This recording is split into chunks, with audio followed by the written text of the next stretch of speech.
ప్రభునందు సహోదరి సహోదరులకు వందనాలు. ప్రభు మనల్ని స్నేహితుడా అని పిలిచాడు. యోహాను సువార్తలో ఆ మాటను మనం చూస్తాం. సాక్షాత్తు భగవంతుడు ఆ పోలికను ఎందుకు చెప్పాడు అంటే, దాసుడు ఉంటాడు, యజమానుడు ఉంటాడు. దాసుడు ఉంటాడు, యజమానుడు ఉంటాడు. ఆ యజమానుడు చేసే పనులు కానీ, చేసే స్థితులు కానీ ఈ దాసుడు అతని దగ్గర పనిచేస్తున్న వ్యక్తికి తెలియదు, అన్ని చెప్పడు. చెప్పాల్సిన అవసరం లేదని ఆ యజమాని తలంచుకుంటూ ఉంటాడు. అయితే ఇక్కడ మనకి యజమానిగా ఉన్న ఈ ప్రభు అంటున్నాడు, మీరు దాసులు కాదు, ఇక నాకు స్నేహితులు. ఎందుకు అన్నాడు అంటే ఆ మాట, ఆ ఆ స్నేహ స్థితి ఎలా ఉంటుందంటే, ఈ వ్యక్తి యొక్క ఆలోచన ఉద్దేశాలు అన్నీ కూడా తన స్నేహితులతో పంచుకుంటాం. చూడండి, లోకంలో చూస్తే ఎవరికి చెప్పుకోలేని బాధైనా, సంతోషమైన, పర్సనల్ విషయాలైనా ఆ స్నేహితుడితో ఎంతగానో మనం మమేకం అవుతూ ఉంటాం. ఎందుకంటే అక్కడ ఏమాత్రము ఆ, ఇది ఉండదు, వ్యత్యాసం కనబడదు. అంత స్థితి ఆ స్నేహానికి ఉన్న స్థితి. అందుకని అక్కడ ఆ స్నేహం గురించి మాట్లాడతాడు. యోహాను సువార్త 15 అధ్యాయంలో చూస్తే అంటారు ఇక్కడ, దాసుడు తన యజమానుడు చేయు దానిని ఎరుగడు కనుక, ఏమన్నారండి?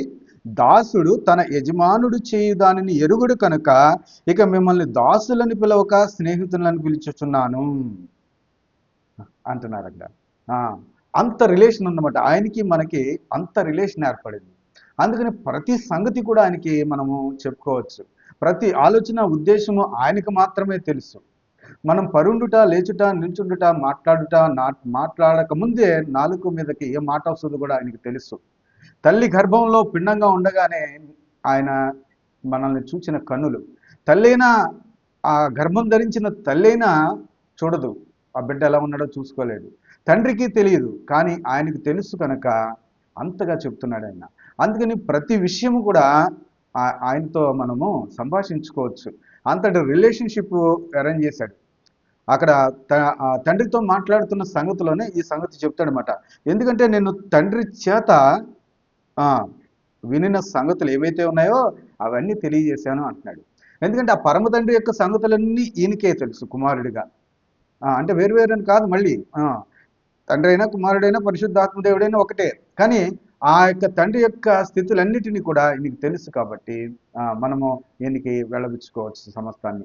అందుకని మన ఫ్రెండ్ ఆయన, ప్రియమైన స్నేహితుడు అయిన, ఈ లోకంలో స్నేహితులు ఒకవేళ ఏదైనా సంగతిని బట్టి విడిచిపెట్టవచ్చేమో, ఒకవేళ లేకపోతే ఏదైనా జరగవచ్చు, ఏదైనా చిన్న భేదాభిప్రాయం వస్తే వదిలేస్తారు. ఈ స్నేహితుడు అటువంటి వాడు కాడు.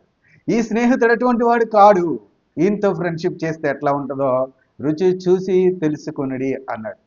ఆయనను ఆశ్రయించడంలో, ఆయనను ఆరాధించడంలో, ఆయనను మనము పూజించడంలో చేసే ఆ స్థితి, ఆ రుచి చూస్తేనే కానీ తెలియదు. కనుక అటువంటి గొప్ప స్నేహితుడిని మనం కలిగి ఉన్నాం కనుక అందుకనే పైన అంటారు, నా యందు నిలిచి ఉండి మీకు ఏది ఇష్టమో అది అడగండి అంటున్నాడు. నా యందు మీరును మీ యందు నా మాటలను నిలిచి ఉన్న ఎడలా మీకు ఏది ఇష్టమో అది మీకు అడుగుడి, మీకు అనుగ్రహింపబడును అన్నాడు. ఎప్పుడైతే ఆయనలో నిల్చున్నామో మళ్ళీ ఏది అడగాలో కూడా తెలుస్తుంది. ఆయనలో నిల్చుంటే వ్యర్థమైనవి అడగమండి, ఏం అడగాలో కూడా ఆలోచన వస్తుంది. ఆ స్నేహితుడు ఖచ్చితంగా తీరుస్తాను అన్నాడు. కనుక మన ఫ్రెండ్ని ఎలా చూడాలి?